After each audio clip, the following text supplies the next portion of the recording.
Ladies, gentlemen, if everybody could take their seats, the show's about to begin. For the first time I think I've ever been behind a lectern, I'm actually going to read the introductions because I've got a lot to say. I'm going to try and say it in a short period of time, and I want to get these guys on stage. I'm Dave Noss, founder and principal of Equity West Investment Partners here in Denver, and I have the privilege of introducing two industry icons. They've taken time out from their extraordinarily busy schedules to attend the CU Real Estate Center's 17th Annual Forum. Jeff and Sam, thank you for accepting our invitation. I think I can speak for the Center and all of its members in saying that we are very proud to have you here and could not be more grateful for your participation. I'm equally grateful for the honor to introduce each of you. Jeff DeBoer is the founding president and CEO of the Real Estate Roundtable. The Real Estate Roundtable brings leaders of the nation's top 150 publicly held and privately owned real estate owners whose real estate holdings approach nearly $2 trillion. That's a lot of capital. And development, lending, and management firms together with the leaders of national real estate trade associations to jointly address key national policy issues in our nation's capital. Under Jeff's leadership, the Roundtable seeks to ensure a cohesive industry voice is heard by government officials and the public about real estate and its important role in both the national and global economy.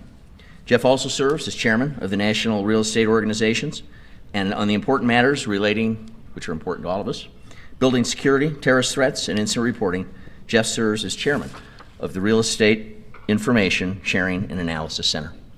Jeff has been a guest on Fox News, Bloomberg Television, and CNBC. His editorials have been published in the Wall Street Journal and USA Today. He has a law degree from Washington Lee University. Jeff, thank you for joining us. Since I worked for Sam Zell for nearly 14 years, Sherm's given me just a little extra time to introduce him. I hope to provide some non-public insight into a very public persona that Sam is. But before I tell you some things that you don't know about Sam, let me extol his virtues by telling you some of the things that you may already know about him. Sam founded and is the chairman of Equity Group Investments, for which the last 40 years he's had invested interests not just in the United States, but all over the world, and not just real estate, but many industries. He's also the founder and chairman of Equity International, a private investment firm focused on real estate-related businesses in emerging markets, which include having taken public the largest home builder in Mexico and the largest retail property owner in Brazil. He's the chairman of 4 other public New York Stock Exchange traded companies, including Equity Residential, the largest apartment real estate investment trust in the United States. Sam is recognized as the founding father of today's public real estate industry, and you can surely see why. Among Sam's additional activities, far too many to list here, is his clearly demonstrated commitment to education, which I thought, given this university-sponsored event, that the audience might have an interest in. And to make you aware, Sam graduated not from CU, but with both an undergraduate and law degree from the University of Michigan, and has demonstrated his loyalty to his alma mater by serving on the President's Advisory Board and by establishing the Zell Entrepreneurial Center at the University of Michigan's Business School. Sam's also endowed the Zell Real Estate Center at the University of Pennsylvania's Wharton School, and also endowed Northwestern University Center for Risk Management. And I assume that was of interest to you. I am certain it must be of interest to CU's foundation, if you're following my drift. I wish I had time to tell you a longer story about Sam's history, but let me say that if I had to guess, knowing Sam as I do, he got his heart from his mother, Rochelle, and he got his gift for seeing around corners, for being decisive, and for being a contrarian from his father, Bernard.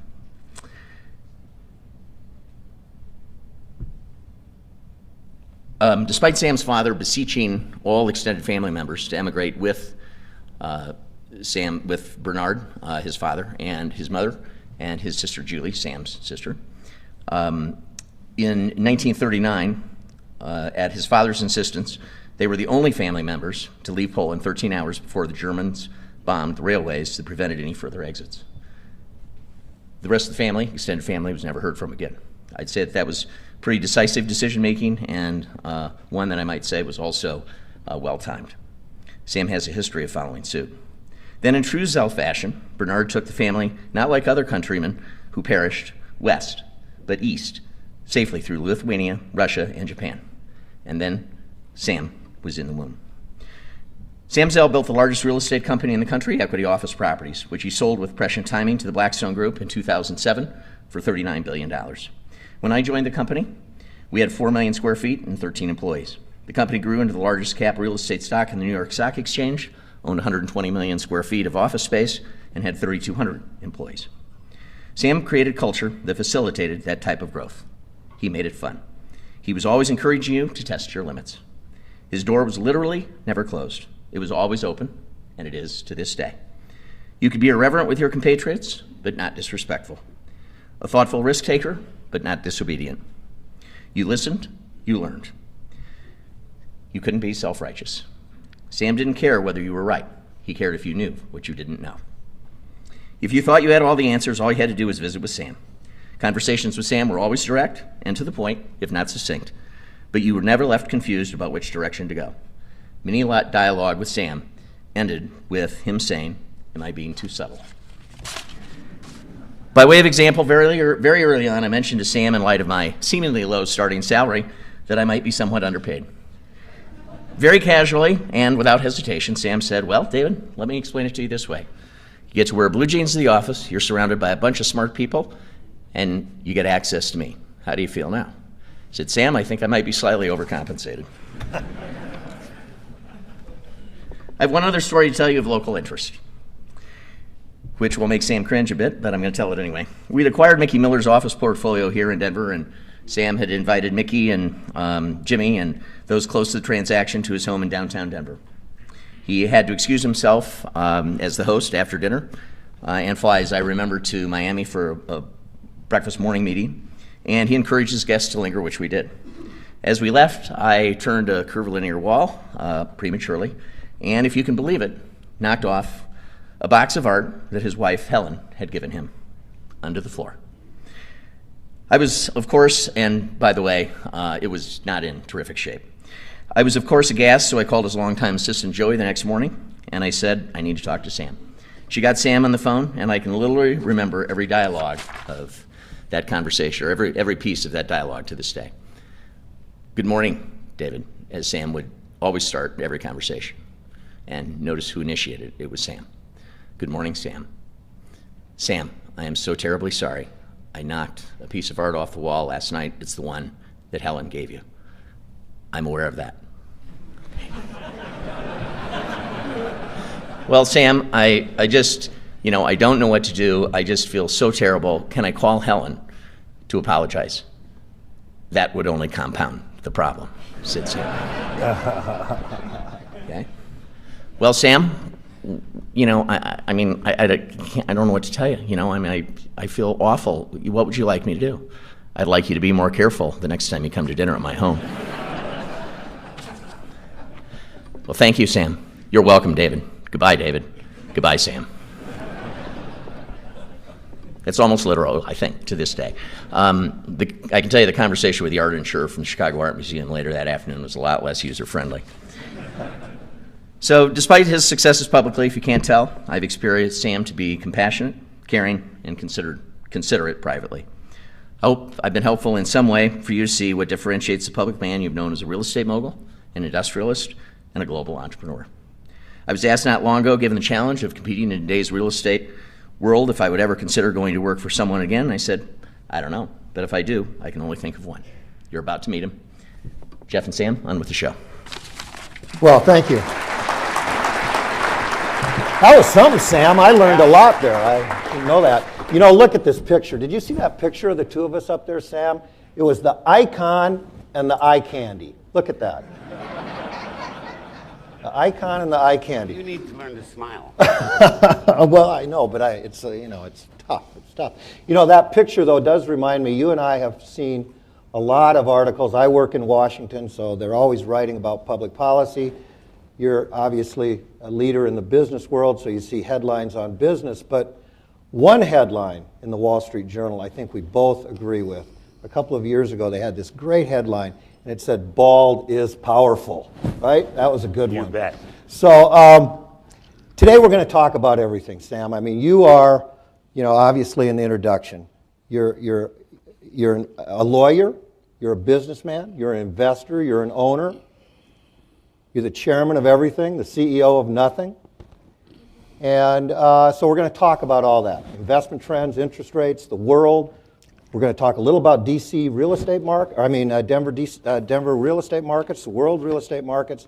But it is the University of Colorado. And maybe a couple just quick thoughts, your reflections. I mean, today at lunch when you visited with these students, it was really fascinating. And your thoughts about education, maybe a couple of words about what you recall from your education at the University of Michigan or something, maybe some mentors, and how you learn. I found it very interesting, your reading habits and how you learn things. So maybe let's start with that, and then we'll drift into the economy and get into markets and things people really want to focus on. In answer, somebody asked me a question earlier today, and I answered it by explaining that I'm a voracious reader. I mean, the idea that I'm sitting up here without something to read is kind of against my nature. And somehow or other, and I can't explain it, I've developed the ability to read and, quote, seek out anomalies. If you read as much as I do, things start to follow patterns. And then something peculiar happens, and something gets entered into the equation that doesn't fit. I mean, I gave the example about the fact that I've been reading all this stuff, and I had numerous repetitious references to Williston, South Dakota. And I looked it up, and Williston was 20,000 people.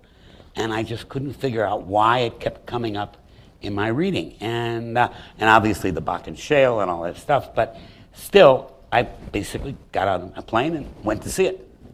And from that, emanated a lot of other things. But that's just kind of typical. I went to India in 2003 because outsourcing kept coming up in my reading, and I didn't understand it, so I had to go see it.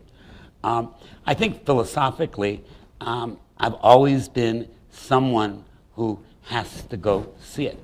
I think that part of the definition of an entrepreneur is an extraordinary observer. I've never met an entrepreneur who wasn't a very good observer, because it's those observations that all come together and lead to conclusions. And so I try my best to be as knowledgeable as possible, and yet try and do the best I can to not clog my capabilities with information that useless isn't the right word, but maybe conventional and doesn't really give me a perspective. Do you study every day, Sam? Study? I don't know what the word study means, but I read, a book and a half of escapist fiction a week. I read 5 newspapers, probably 10 magazines a week. I read all kinds of writings by various savants, all of which contributes to have the ability to have an opinion. It's in my role. I think I have the best job other than yours in the world, and that is because I get to deal with the most optimistic people in the United States. People in real estate, so optimistic, entrepreneurs. Your comments on optimism and just how you get ahead in the business world being optimistic. Well, first of all, I think optimism is a condition.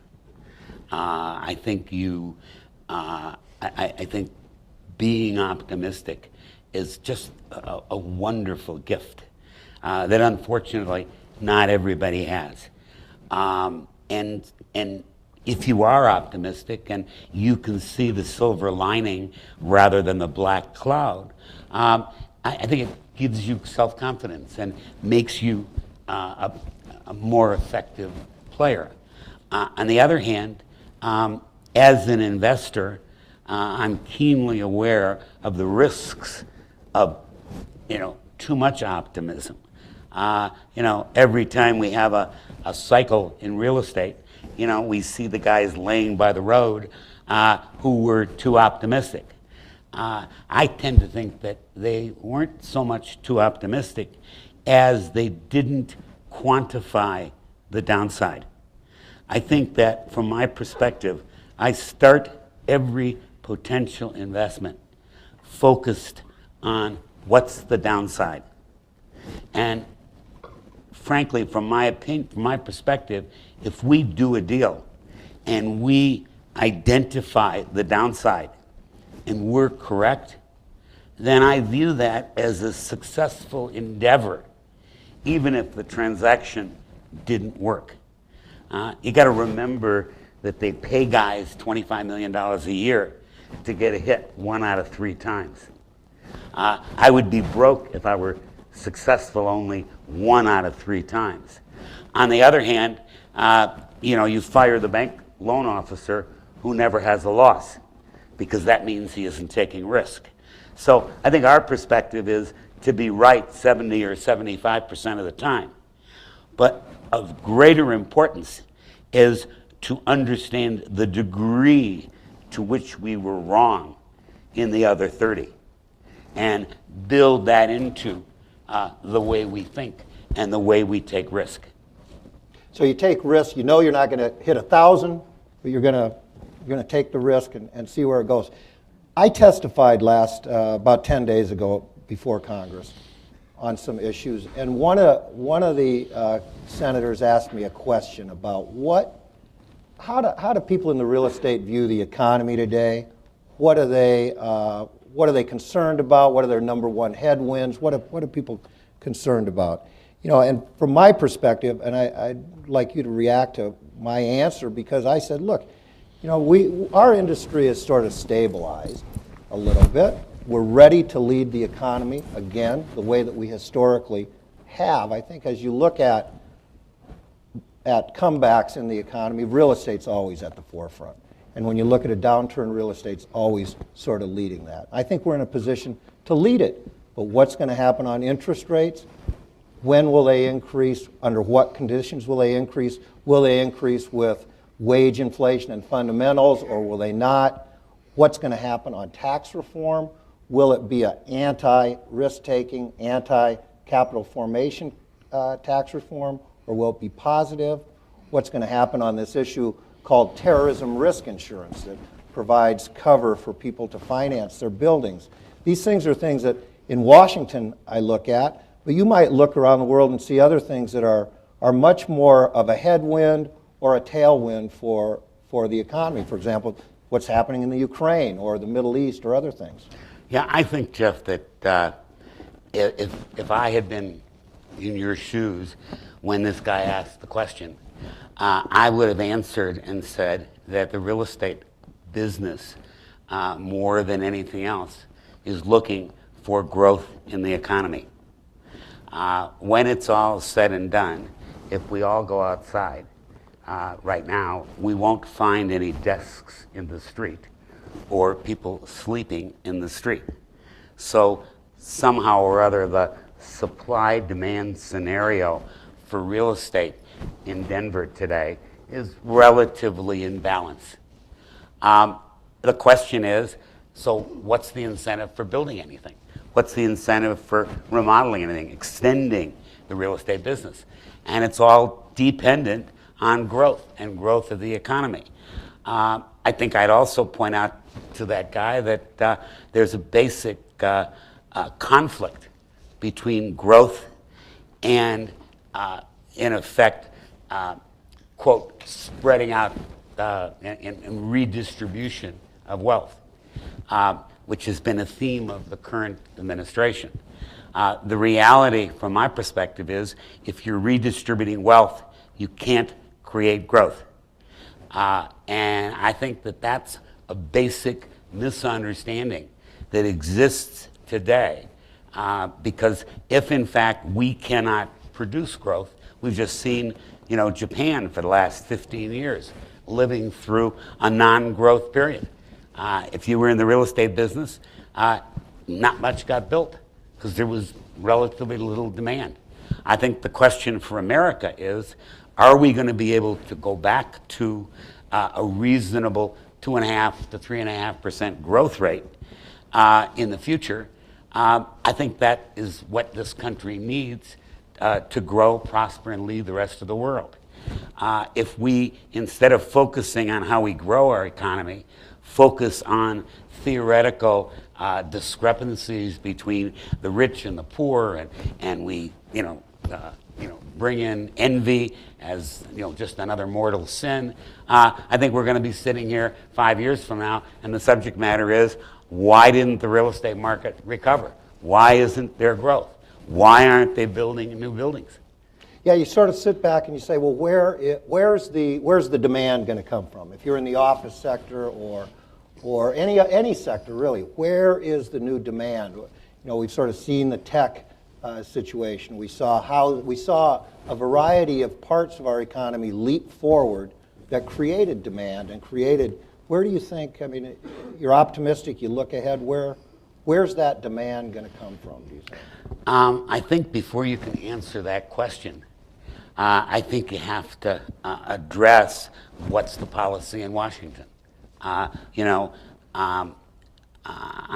live in Chicago, and I don't have to suffer through the kind of stuff that you're suffering through. But I just don't see the growth leadership. And without growth leadership, I think we have a very significant risk of stagnation. People ask me about the economy today, and my answer is I think it's benign, meaning that it's not, quote, going down, but I don't see where it's growing. I think we are beginning to approach what I'll call an additional new era of where technology doesn't necessarily translate into more employment.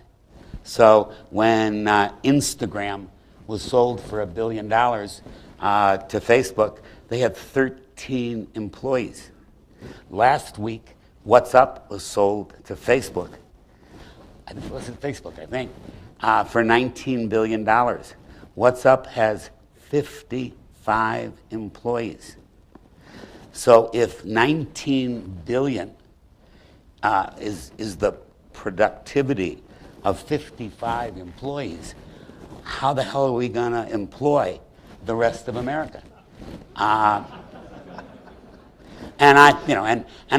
We've been sitting around watching all of these protests and all this discussion about the minimum wage. The naivete of the discussions are really frightening, because the reality is that every fast food place in America will place robots instead of people to take your orders and to flip the hamburgers, and we will have lost vast amounts of entry-level jobs, entry-level experiences. I just think that this focus on quote, the bottom half and the taken care of, this country would be a lot better off if the $1 trillion that was the original stimulus bill had actually been spent to stimulate the country, instead of spent for extended unemployment benefits and extended union things in the municipal area. I mean, it just doesn't make sense. Yeah. I mean, Sam, knowing you a little bit as I do, I think it's clear there obviously are problems at the lower end, and those problems should be addressed. But the way that they're being addressed by sort of penalizing or inhibiting growth at the upper end instead of figuring out how to stimulate the lower end is sort of the way that I would look at it. And I think perhaps but that's what we're really talking about is, what is it that built this country? This country was built on aspiration. The aspiration of all of our people. The aspiration of all of those immigrants who came and were given another shot, another experience. If we lose that aspiration, if we lose that motivation, then we're going to end up like Western Europe. And I don't think that's a particularly attractive resolution. Or France without the good cheese. That's right. Or the wine. Yeah, there you go. Well, we have California wine. That's true. So, Sam, you started, or one of your early business endeavors concerned buying distressed debt. And you made a lot of money out of it, and you made quite a play on it. Now we've got about $1.5 trillion worth of commercial mortgage-backed securities that sort of have to work their way. A lot of these loans were originated 06, 07, high values, high loan-to-values on them, and now they're coming due. And so that, pig has to go through the python today, so to speak. But it's important to remember they're coming due for the second time. The first time, we applied pretend and extend. We just kicked them We down. just went like this and say, hope it'll be better next time. Right. And in some cases it is, but time has helped some. But how do you feel about all this debt that's coming due? Is that a big concern of yours, or is it an optimistic thing for you? Do you see an opportunity there? Well, the levels of debt that are coming due are obviously would benefit from the fact that interest rates are materially lower today than they were when those loans were made. On the other hand, and particularly in the office space arena, the office space market in 05 and 06 and is much, much, much stronger than it is today. And so despite the fact that we've had some recovery, we've had recovery in multifamily housing, we've had some recovery in single family, we've had relatively little recovery in the office space market, and it connects to the fact that we're using our space differently. And I mean, in 1980, I went to Hong Kong for the first time, and I visited a friend of mine, and he had an operation there, and he had 90 square feet per employee. And I had just come from the United States, where the average was 250 square feet per employee. And I looked at that, I never forget, and I said, wow, that's coming our way. Turned out it took a lot longer for it to come our way, but it's coming our way big time. And the result is that almost every major release in major metropolitan areas in the last few years have seen office space requirements decrease rather than increase. Almost every law firm lease that's gone on in New York City in the last 3 years has been for less space than they previously occupied. We're seeing that all over the country in all kinds of usages. So the result is that other than a special situation in New York and maybe a special situation in San Francisco, we've had, think about it, since 07, we have had very, very little new supply. And primarily because the economics don't work. So I think that you got to look at this stuff, you got to look at the office markets, you got to decide whether there are opportunities to grow. But again, it comes right back to growth, employment, jobs, and we're sitting here today, and we have the least number of people employed in the United States in history. Yeah, on the office sector, no building, really no building to speak of since 07, 08. Yep. And then we've got, pretty frothy markets, particularly on the coast, concerning valuation in the office sector, but in other product types too, driven, I think, but you tell me, driven by financing, driven by people are finding value in financing as opposed to finding value in fundamentals. Yeah, and I just wonder how you feel about, the interest rates. I'm not sure I agree with you. I don't think the word financing is correct. I think liquidity is the right word. And, we have an extraordinary level of liquidity worldwide. We also have an extraordinary shortage of income emanating from brick and mortar. The result of those two things is that any existing stream of income is today generating a premium over any historical basis. because there is such a shortage of any kind of income. I mean, think about it. You buy a CD today. I don't own any CDs, but I don't think you get more than 1.5 or if you're lucky. If you're lucky. So we used to say, gee, if you're going to buy an office building, you ought to get a 8% return. Well, if you can only get 1.5 from a savings account, and you look at a stream of income out of an office building, and it's, let's say, 5, compared to what? And ultimately, everything, all investments have to A couple compete. of things come to mind, all those comments, sort of liquidity, all this capital that's out there. And yet in Washington, one of the things that I've been trying to do concerns reducing the barrier that the United States has erected regarding foreign capital coming into U.S. real estate equities. And we've been arguing for some time that this should be changed for a variety of reasons. We think it's unfair vis-a-vis other industries. The pharmaceutical industry is owned about 20% by foreign owners.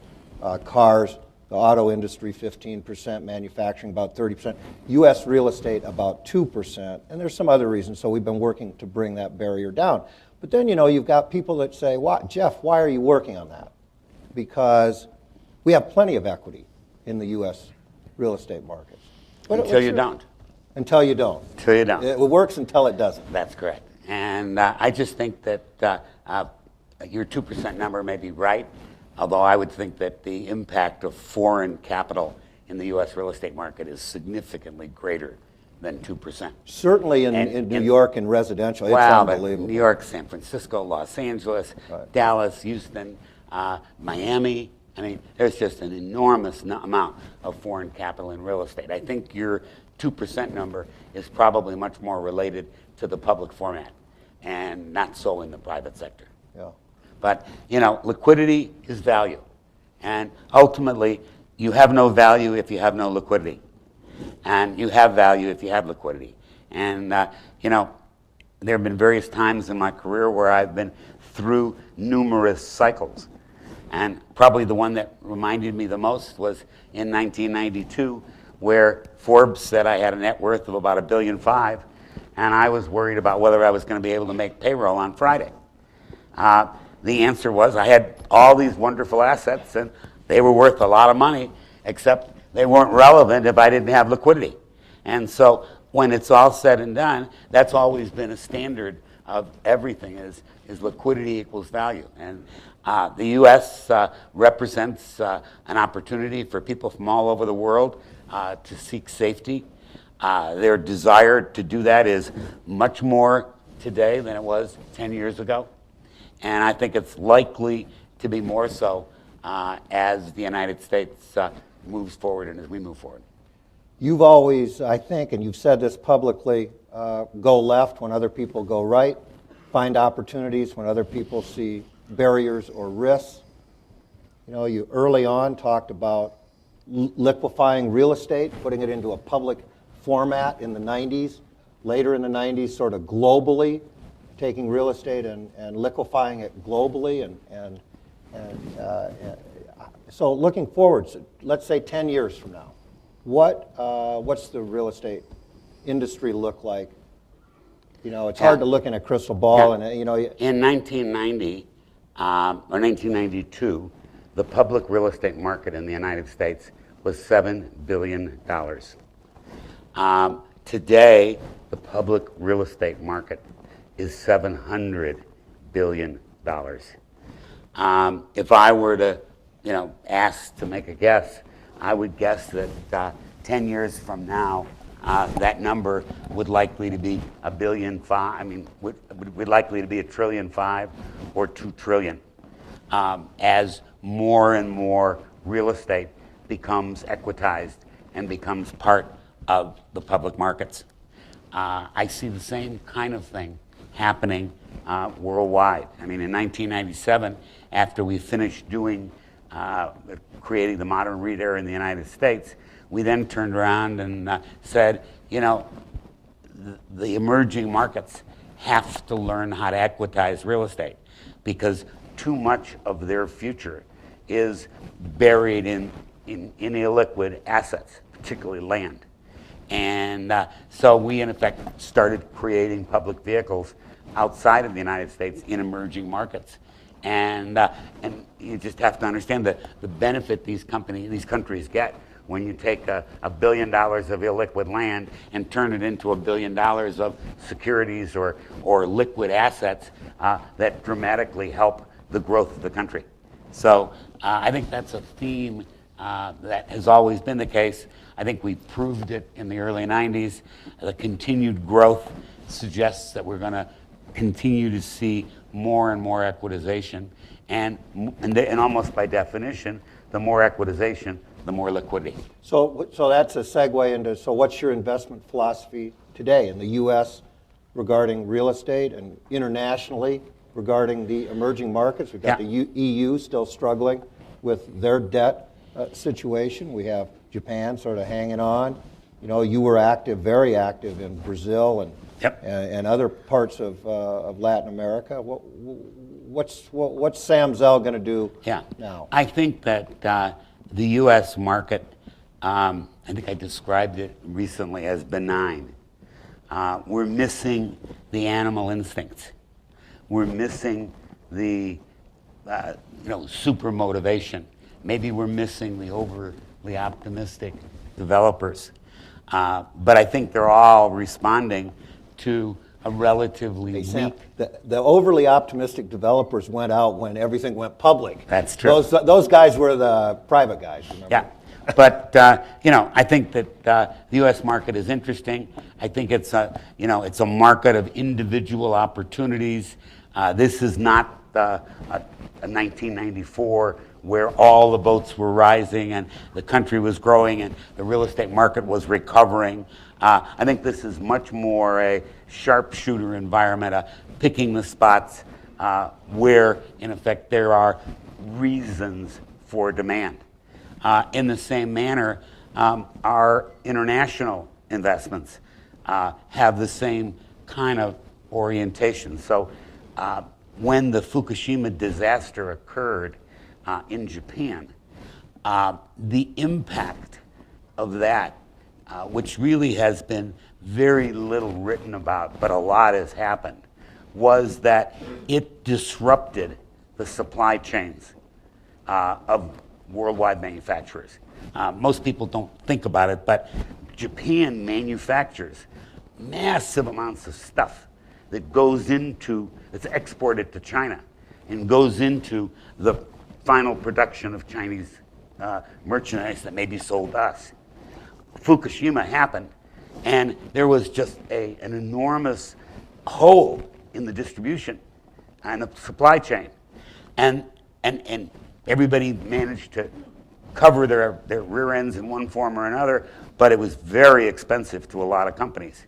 The result of which has been that almost every company that was totally manufacturing in the Far East, and particularly China, have been working on secondary sourcing, something that they kind of forgot about and were comfortable to totally rely on China. Not anymore. One of the biggest beneficiaries of that is Mexico, and particularly southwest Mexico near the Verde border, the Verde port. That's becoming the manufacturing center of Mexico, and creating secondary operating facilities for companies that also manufacture in the Far East. So we've in effect gone in there and we've made some major investments in both land and buildings and in developing office and industrial, and particularly industrial for kind of mid-sized companies that are servicing Bombardier and Volkswagen and these huge international companies that are manufacturing there. In the same manner, we're currently developing office and industrial in Colombia. It's been a phenomenal experience. The demand is extraordinary. It's very much impacted by the fact that the United States passed a free trade agreement with Colombia. And so a lot of these multinationals who didn't have a stake in the ground in Colombia are currently going there, and therefore the real estate market is benefiting dramatically. we were one of the early players in Brazil. We loved Brazil then. We love Brazil today. The underpinnings of Brazil are very attractive. Self-sufficient in food, self-sufficient in water, self-sufficient in energy, 180 million people, growing, an educated workforce. So it has enormous, I think, future. And when we went into it a few years ago, 7 or 8 years ago, we followed a pattern that we followed in other markets. And that is that if you have a country that is close to reaching investment grade, that is the most disciplined period in the history of the country's finances. Because if they're close to investment grade, they will behave. And they will not do anything to, quote, impair reaching that, because reaching that is so significant. We rode that in Mexico. We rode that in Brazil. We're riding it in other countries. But at the same time, that enthusiasm we talked about comes back the other way. I mean, Brazil got inundated with new capital, new players, and most of them have had their ass handed to them, and to a large extent have left. We exited most of our stuff 3 or 4 years ago, and are now going back into Mexico and back into Brazil, simply because we think the underlying justifications and reasoning for your investments is there. And right now, I mean, I was recently quoted as saying, you know, there are 3 things you can count on: death, taxes, and the European banks taking their money back from the emerging markets. And that's, you know, and that's happening big time. So again, when you're an investor, the single most important thing you're looking for is places where your capital is in demand, where there's a premium to be achieved by, quote, taking the risk. So we're going back into Brazil for that reason. We're also building net lease warehouses in Japan. Now, as we all know, Japan isn't growing. But it turns out that Japan has a major obsolescence problem. That, you know, to a large extent, most of its inventory of warehouses are shorter than they need to be, are smaller than they need to be, and they all have to be, quote unquote, redeveloped. And for some reason or other, the Japanese REITs are more than happy to buy the produced product at very attractive yields. But nobody is building them. So we went in there and built them and found that we had, you know, almost unlimited demand. So by looking all over the world and attempting to identify opportunities, I think that's how you reach the conclusions. But in the end, there's got to be a justification for going forward. And growth is obviously the name of the game. I mean, you know, we were kibitzing before about France, but if you really think about Western Europe, where we have no exposure, zero. You know, cheese, castles, wine, just terrific. But nobody works there. And so, you know, how are you gonna get growth when you can't create a disciplined investment or manufacturing or business environment? So we tend to be very specific about where we play. I also think that another critical piece of the equation is scale. You might be able to be the biggest owner of office space in Uruguay, but that may be 2 buildings, and you know, that doesn't get you anything. So it's very important when making these investments. The first question we ask before we go into any country: is it big enough to be able to create scale, which ultimately translates into creating exit? And you know, one of the things that all of us have historically been really poor at is exit. And yet, every deal starts with, how do you get out? And so that's kind of the way we look at opportunities all over the world. Yeah. You know, when I'm out speaking to groups, one of the things that I try to emphasize is if you're in business, particularly real estate, but in any kind of business, and you're not paying attention to what's going on in Washington, good and bad, but if you're not paying attention to what's going on, you're really not in business, because there's so many things that can affect things. You talked about liquidity, Sam, and how important that is.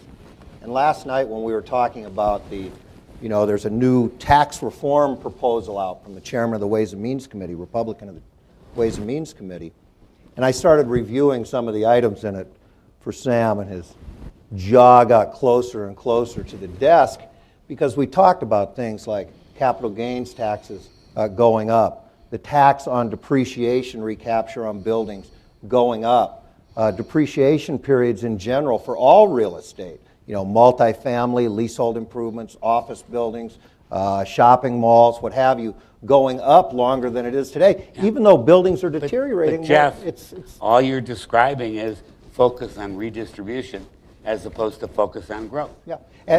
These are the kind of policies that, if you implement them, levels the playing field and also eliminates the playing field. But your jaw really hit the table when I said like-kind exchanges could be eliminated. And you talk about liquidity for real estate, right?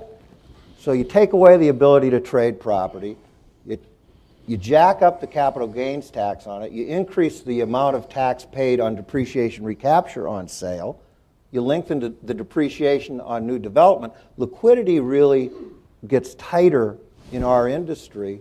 And I just think that, again, you're smart to watch Washington. I know you don't agree with much of what goes on there. We'll leave that for maybe later or some other time. But there's a lot going on, and I just want to make sure that people in the audience are aware of this. And what Sam talked about is a directional shifting that's going on.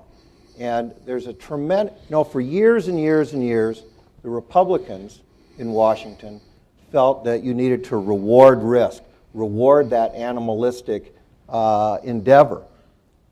And more that is going away. And the view is a dollar is a dollar is a dollar. And I think that, as you talked about how America was built and what made it was risk-taking. And so some of this is going away. So I just want to throw it out that people ought to be paying attention to Washington. It's easy to be frustrated about what we do there. I'm frustrated. I work there every day. Geez, when I started, Sam, I was 6'8", had a full head of hair. Look at me now.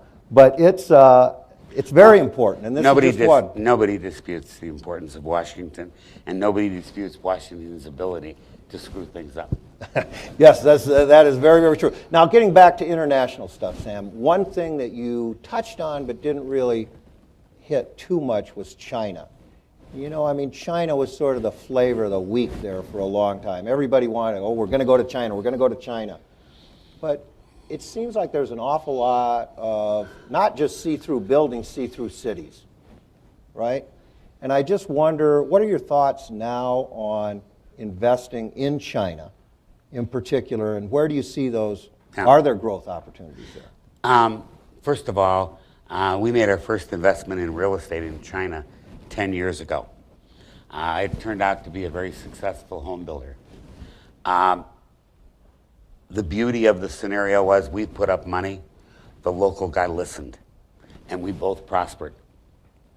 And the reason why the local guy listened is because there was no other source of capital. Today, the amount of capital available in China for real estate is pretty unlimited. A U.S. guy coming in with $50 million or something, makes you nothing special. And when you invest anywhere where, quote, the value of your commitment isn't as valuable as in other places, I don't think you get decent results. And our experience subsequent is that we think the Chinese market has more than enough capital.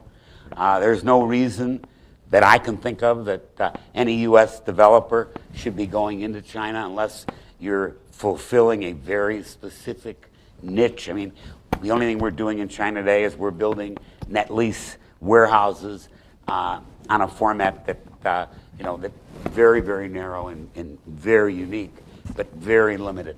Other than that, I just don't see, I don't see the need for our capital, and I for sure don't see the Chinese listening to us. Okay. We're going to invite the audience to ask questions of, I'm sure, Sam, but if you want to talk about Washington, I can do that. But so while people think of anything that they'd like to ask, at the risk, Sam, of asking something I shouldn't ask, but I'm going to because you're in the news every single day, what do you want to comment on Corvex related, the Commonwealth transaction?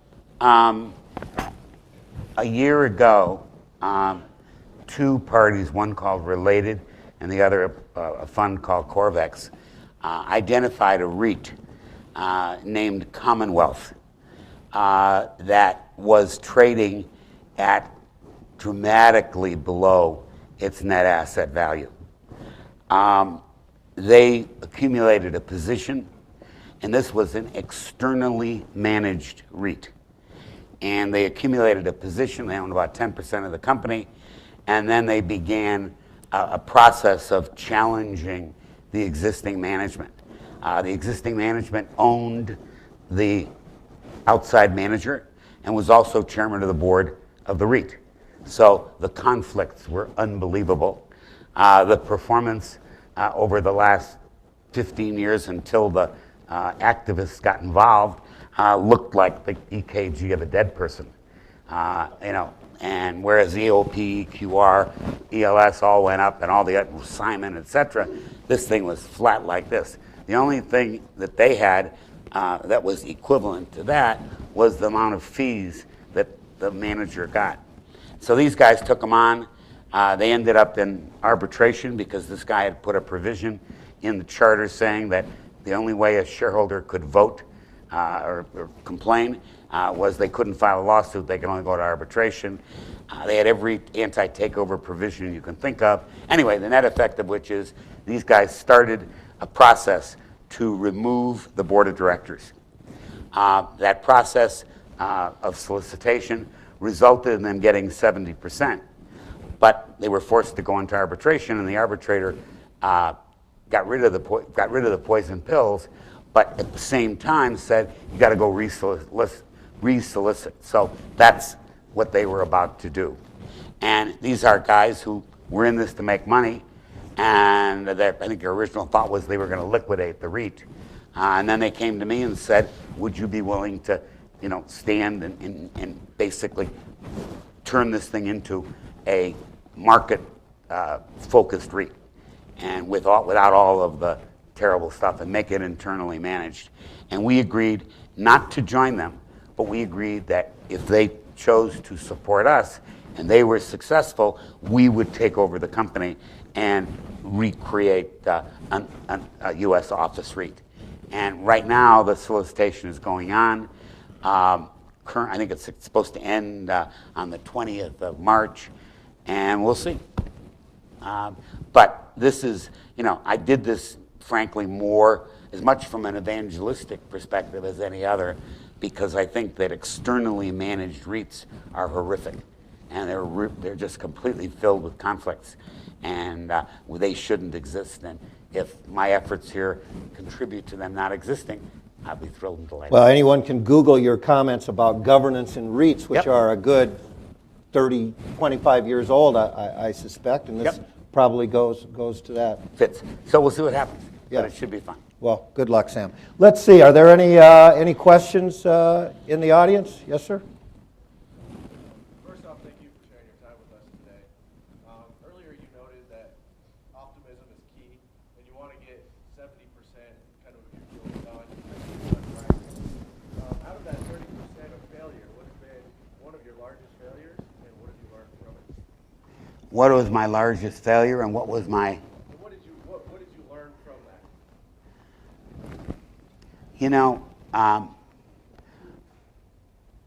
I don't know how many transactions I've done in my lifetime, but I've certainly had both, my share of successes and my share of failures.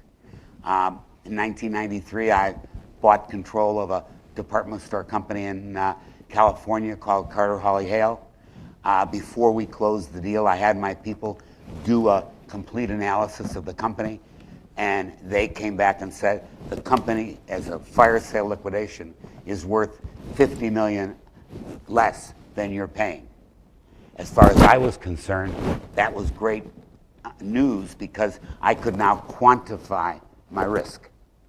3 years later, and lots of terrible things happening, we almost went under, and we sold the business at the last minute to Federated Department Stores for $50 million less than we paid for it. So the answer is we quantified the risk, we understood the risk, and we went forward. Even though I lost $50 million on that transaction, I consider that transaction a very big success. And it was a success for the following reasons. Number one, I took a risk, and I understood the risk, and I quantified it correctly. Number two, yes, it didn't work, but unless you're willing to take risk, you can't have any winners. So from my perspective, understanding where I'm at and what my optionality is, and if that understanding is correct, that works. I mean, I did the Tribune Company. I lost $300 million. If it had worked, I would have made $5 billion. I liked that risk-reward ratio. Would I do it again? Yes, because the risk-reward ratio was appropriate. Is $300 million a reasonable amount to put at risk if the win is worth $5 billion? In my world, it is. So I don't know whether I hit exactly the focus of your question, but generally speaking, we've been very successful in a lot of things. We sold equity office for $39 billion. I made more than $1 billion myself. That was a great transaction. So was Carter Hawley Hale. So was the Tribune. So I think the integrity of what you do, the focus of what you do, the degree to which you understand the risk you're taking is what it's all about. Sam's got a great line, by the way. A bank executive who has a loan officer who's never had a loss should be fired. Absolutely. Absolutely, because it's all about risk. Right. Other questions? Yes, ma'am. Related to VC. Can you explain how you were successful in carving out the real estate from the carried interest in the recent home tax reform, house tax reform? Well, thank you. Repeat the question. Yeah, the question goes to this tax reform proposal that was released last week by the chairman of the Ways and Means Committee, and specifically it goes to capital gains and carried interest. And I'm sure that most people in here understand this carried interest fight has been going on now for about 7 years. And the fight is basically about what your tax rate is going to be on the promote or the carry. And the public eye has been directed to private equity managers, hedge fund managers predominantly. And the argument is that they take no risk, and yet they have these high returns in excess of the capital that they personally put into a deal, and that return should be taxed as ordinary income. Now, as this debate has unfolded over the years, they've said real estate is the same thing. So a general partner in a real estate partnership who gets a promote should be taxed, under some people's theory in Washington, under ordinary income. We've been arguing, and the question is, last week when this program came out from Dave Camp, we were extremely pleased that, and this goes to what you're talking about, Sam. You have to be persistent. You have to understand the arguments. You got to make the arguments every day. You can't give up, even though the press is against you and everyone's against you on this thing, because it's very easy to demonize. But we went up for 7 years and we said,